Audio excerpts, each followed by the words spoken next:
Hello दोस्तों, आपका स्वागत है आपके अपने YouTube channel easy study hub में। आज आप लोग का सीटेट का पेपर हुआ है। पेपर जो दूसरा पेपर था जो आपका हुआ है आज 2 बजे से लेकर 4:30 बजे तक। पेपर 1 था जो सेकंड पेपर, उसका हम लोग मैथ का आंसर की देखेंगे। ठीक है, तो पहला क्या क्वेश्चन था, निम्नलिखित में से कौन सी प्राथमिक स्तर पर गणितीय भाषा की विशेषता होनी चाहिए। पहला था वह सटीक होनी चाहिए, ये बिल्कुल सही है। वह अस्पष्ट होनी चाहिए ताकि वह यह विषय में खुलापन से जोड़ सके, तो ये आपका गलत है। बच्चे के दैनिक जीवन में उपयोग की जाने वाली भाषा के माध्यम से इसे प्रबलित किया जाना चाहिए, ये भी सही है। यह अत्यधिक प्राविधिक होनी चाहिए क्योंकि इससे विद्यार्थियों की गणित में सही संप्रेषण करने में सहायता होगी, तो ये भी सही है। तो इसका आंसर क्या होगा, डी नंबर, मतलब चौथा नंबर, ए, सी और डी। अगला क्वेश्चन है कि एक विद्यार्थी 26 गुणित 5 को इस प्रकार हल करता है। देखिए यहाँ 26 गुणित 5 है, ये 5 छक 30 लिखा और फिर 5 दूना 10 लिख दिया। तो इस तरीके का कभी भी वो आए तो आपको एक चीज़ याद रखना है, इंग्लिश में वर्ड होता है रीग्रुपिंग, इसमें हिंदी में वर्ड होता है पुनर्समूहीकरण। इसको आप लोग को टिक कर देना है जब भी इसको अगर रीग्रुप करने में दिक्कत हो तो, क्योंकि ये ग्रुप नहीं कर पा रहा, बाकी इसका आंसर गलत होगा। तो सबसे उपयुक्त कौन सा होगा, पुनर्समूहीकरण की अवधारणा। अगला क्वेश्चन है, एक संख्या में 8 जोड़ दिया जाए तो वह दुगनी हो जाएगी। देखिए अगर किसी संख्या में अगर 8 जोड़ रहे हैं तो अगर खुद की दुगनी हो जा रही है, मतलब वो संख्या ही खुद हो जाएगी क्या, 8 होगी, तब ना वो खुद की दुगनी हो जाएगी। तो इसलिए सही आंसर क्या होगा, 8। 1 मिलीमीटर बराबर है 1 मिलीमीटर। देखिए 1 सेंटीमीटर में कितने मिलीमीटर होते हैं, 10 मिलीमीटर होते हैं। तो 1 मिलीमीटर में कितने हो जाएंगे सेंटीमीटर, 1/10 सेंटीमीटर, जिसको कि हम लोग क्या लिख सकते हैं, 0.1 सेंटीमीटर। तो ये आंसर बी सही होता है या सेकेंड वाला सही होता। अगला है कि एक फिल इन द ब्लैंक्स, जो खाली स्थान दिया है, एक खाली स्थान सदैव सम बहुभुज होगा। देखिए सम बहुभुज बोला है ना, तो बहुभुज तो ये भी है, ये भी है, ये भी है, लेकिन वर्ग क्या होता है, इसके कितनी भुजाएं होती हैं, 4 भुजाएं होती हैं। तो इसमें कितने बहुभुज, मतलब बहुभुज होंगे, 4 बहुभुज होंगे, जो कि एक सम संख्या है, इसलिए इसका आंसर क्या होगा, वर्ग। ये सबसे आसान क्वेश्चन था। त्रिभुज के सभी कोणों का योग क्या होता है, ये आप आराम से मार सकते थे, 180 डिग्री। निम्नलिखित में से कौन सा आरंभिक संख्या अवधारणा के बनने में से संबंधित है। ठीक है, ऑप्शन क्या क्या दिया है, एकीकी संगति, पदानुक्रमिक समावेशन और मूलभूत संक्रियाएं।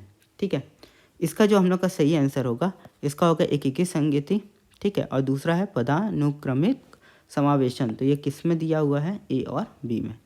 ठीक, इसके बाद जो हम लोग क्वेश्चन देखते हैं, यहाँ क्या दिया है, गणित शिक्षण के संज्ञात्मक संघर्ष के विचार में के लिए निम्नलिखित में से कौन सा कथन सबसे उपयुक्त है। ठीक है, यहाँ बात कर दिया सबसे उपयुक्त, संज्ञानात्मक संघर्ष के प्रति बच्चों का सुगम्य बनाने के शिक्षक के विचारपूर्वक प्रयासों में गणितीय समझ को बढ़ावा मिल सकता है, ये तो आपका सही होगा। यह बच्चों में गणितीय समझ को बढ़ावा देने के लिए प्रभावी नहीं है, गलत हो जाता है। संज्ञानात्मक संघर्ष से बचना चाहिए क्योंकि इससे भ्रमित हो जाते हैं, तो ये भी दोनों गलत हो जाएगा, तो केवल एक सही होगा, मतलब थर्ड नंबर वाला। जब शिक्षिका ने यह सुनिश्चित करती है कि उसके द्वारा बनाया गया टेस्ट उस टेस्ट के उद्देश्यों एवं कसौटी को पूरा करने में जब तक मूल्यांकन के किस पक्ष का उपयोग हो रहा है, वैधता, व्यवहारिकता, विश्वसनीयता और सुसंगति। तो इसका सही आंसर क्या होगा, वैधता का उपयोग हो रहा है। 25,454 प्राप्त करने के लिए 9,909, 9,099 और 9,009 में से क्या के योग में से क्या घटाना होगा। तो आगे हम लोग को इन तीनों का योग करना पड़ेगा। 9 तियाँ कितना होता है, 27, 2 हासिल, 9 2 11 हासिल आया, 1 आया, 9 1 10 हासिल आया, 1 आया, 27 और 1 28। अब इसमें से हम लोग को क्या माइनस करना था, 25,454। ठीक है, इसको आप माइनस कर दीजिएगा। ठीक है, तो आपका आंसर आ जाएगा 25,63, क्योंकि यहाँ से देखिए 3 आ जा रहा है और यहाँ कहीं 3 नहीं दिया है। उसके बाद भी इसको कर लेते हैं, 11, देखिए एक हासिल ले लिया, तो 11 में से 5 गया तो बचा कितना, 6। यहाँ हमारे पास बचा 9, 9 में से 4 गया तो कितना हो जाएगा आपका, 5। यहाँ आप एक इसको लिए थे तो यहाँ से 7 में से 2 गया, 5 गया तो 2, तो 2,563। निम्नलिखित कथनों में कौन सा सही है। देखिए एक अभाज्य संख्या, तो सबसे छोटी अभाज्य संख्या क्या है, 2 है, इसलिए भी गलत है। एक भाज्य संख्या है, ये भी गलत है। एक दोनों है, एक भाज्य और अभाज्य, ये भी गलत है। एक ना तो अभाज्य है ना ही भाज्य है, तो इसका सही आंसर क्या होगा? एक ना तो अभाज्य है ना ही भाज्य है। इस सीरीज़ को पूरा करिए। क्या दिया है? 1, 8, 27, 64, 125। देखिए 1 का क्यूब कितना होता है? 1 का क्यूब को हम लोग 1 लिखते हैं, 2 का क्यूब को हम लोग 8 लिखते हैं, 3 का क्यूब को 27 लिखते हैं, 4 का क्यूब 64 होता है, 5 का 125 होता है, जो 6 का क्यूब को हम लोग क्या लिखते हैं? 216, और 7 के क्यूब को कितना लिखते हैं? 343। तो सही आंसर क्या हो जाएगा? चौथा नंबर। निम्नलिखित में से कौन सा कथन गणितीय अधिगम को प्रोत्साहित करने के लिए सबसे कम उपयुक्त है? यहाँ क्या आपको लिखाया है? सबसे कम उपयुक्त है। ठीक है। असफलता का अर्थ यह नहीं होता कि विद्यार्थी गणित नहीं कर सकते, सभी गणित सीख सकते हैं। गणित अधिगम जेंडर विशिष्ट नहीं होता है। ठीक है। और अंतर्ज्ञान को हतोत्साहित करना चाहिए क्योंकि यह गणितीय विचारों को विकसित करने में बाधा डालता है। तो आपका थर्ड होना चाहिए, जेंडर विशिष्ट नहीं होता है, क्योंकि जेंडर के बारे में होगा नहीं। अब यहाँ था द वैल्यू ऑफ इतना का वैल्यू पूछा था कि मान ज्ञात कीजिए, तो आपको बनाना कैसा था? देखिए यहाँ दिया है 25.3 गुणा 5 माइनस 35 भागित 5 फिर माइनस 3 गुणा 18.5। हम लोग सबसे पहले इसको तोड़ते हैं, तो ये कितना आ जाता है हमारा? 7। ठीक है। और हम लोग इसका गुणा कर देते, तो 5 दिया कितना हो जाता है? 15। हासिल आया 1, 25 बचे होता है 125 और 1 126। और यहाँ से हम लोग करते हैं 18.5 को, तो हम लोग का आ जाता है 55.5, क्योंकि 18 3 54 और आधा का 3 1.5 होता है। ठीक। अब इसमें से हम लोग को ये करना था, तो 126.5 और ये दोनों को हम लोग जोड़ देते तो आ जाता है कितना? 62.5 को घटा देना था, तो आपका आंसर आ जाता है 64.0। राष्ट्रीय शिक्षा नीति 2020 के अनुसार शिक्षार्थियों का आकलन खाली स्थान को शामिल करता है। ठीक है। यहाँ कौन सा बात किया है? राष्ट्रीय शिक्षा नीति 2020 का। ठीक है। तो इसका सही आंसर हो गया संज्ञानात्मक, सामाजिक, आध्यात्मिक आयाम को शामिल करता है। ठीक है। तो इसको डायरेक्टली कर सकते थे। किसी स्थान 0 से ओ से प्रारंभ करके एक मेंढक 3 कदम और एक खरगोश 7 कदम की छलांग लगाते हैं। निम्नलिखित में से कौन से स्थान पे एक साथ छलांग लगाएंगे? तो देखिए 3 और 7 का हम लोग को क्या निकालना था? सबसे पहले लघुत्तम समावर्तक, और 3 और 7 का कितना होता है आपको पता होगा? 21 होता है। और इन सभी संख्याओं को 21 से भाग दे के देखना था कि इनमें से कौन सी संख्या 21 से भाग जा रही है। तो 21 से भाग देने से अच्छा है सबसे पहले 3 से ही देख लेते हैं, क्योंकि 3 का रूल क्या होता है कि सभी संख्याओं का योग 3 से भाग जाना चाहिए। तो 3 + 4 + 3 कितना होता है? 10। ये 3 से तो जा रहा नहीं है। 7 3 10 और 1 11 है, तो ये भी 3 से नहीं जा रहा, तो ये दोनों तो ऐसे ही हट गए। 7 3 10 और 18, तो ये जा रहा है। 3 5 8 8 8 4 12, ये जा रहा है। अब इन दोनों में आपको टेस्ट कर लेना था। वैसे इसका सही आंसर क्या होगा? Third number. तो आप ऐसे भी चेक कर सकते थे, ये दोनों को एलिमिनेट ऐसे ही हो जाता। The number of degree in 2/, देखिए 2/2 सहित 3 बट्टा में समकोणों की डिग्री है। तो आगे इसको हम लोग सिंपल फॉर्म में बदलते हैं। 2 3 6 2 8, 8/3 गुणक बोल रहा है समकोणों यानी 90 डिग्री। तो 3 1 कम 3 3 30 90 हो जाता है। तो 30 कितना हो जाता है? 240। तो इसका सही आंसर क्या हो जाता है? 240। निम्नलिखित में से सबसे कम किसकी लागत है? अब देखिए यहाँ पास चारों ऑप्शन जो दिए हैं, यहाँ पास हम लोग चारों को लिखते हैं, 1 2 3 4।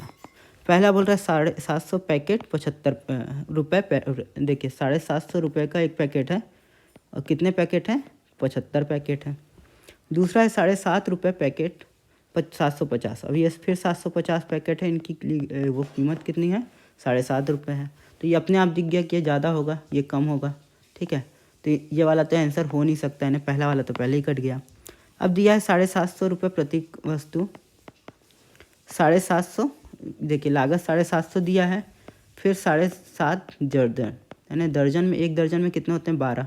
तो देखिए यहाँ पास इन दोनों में आप देख सकते हैं कि फिर बड़ा हो गया, तो ये भी कट जाता।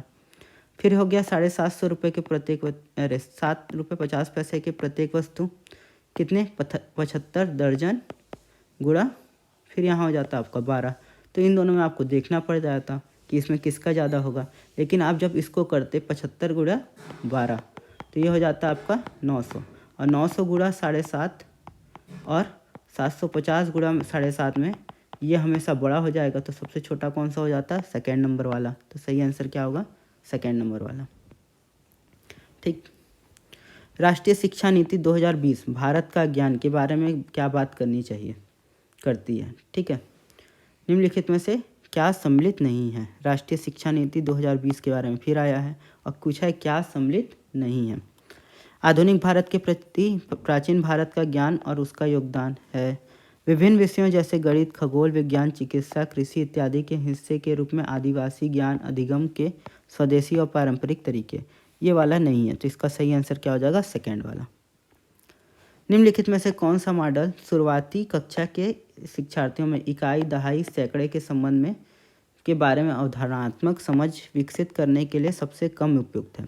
देखिए, डीन ब्लॉक्स मॉडल होता है, गिनतारा होता है, स्थानीय मान भी हम लोग पढ़ते हैं, लेकिन मुद्रा कहीं भी कोई मॉडल नहीं है। तो इसका सही आंसर क्या हो जाएगा, मुद्रा, क्योंकि सबसे कम उपयुक्त क्या हो जाएगा, मुद्रा। ब्रिज के पास अपने पसंद की जमीन घेरने के लिए 100 मीटर का तार था। वह सबसे बड़ा जमीन का टुकड़ा लेना चाहता है। निम्नलिखित में से किस माप का टुकड़ा लेना चाहिए कि उसके जमीन का क्षेत्रफल अधिकतम हो। देखिए, इस टाइप का कभी भी क्वेश्चन आए तो आप इनका आराम से मल्टीप्लाई कर दीजिए। 35 का कितना होता है, 35 गुणा 15 बोल दिया है, तो हम लोग इसको गुणा कर देते हैं तो कितना आ जाएगा, ये आ रहा है 525। ये आपका आएगा 600।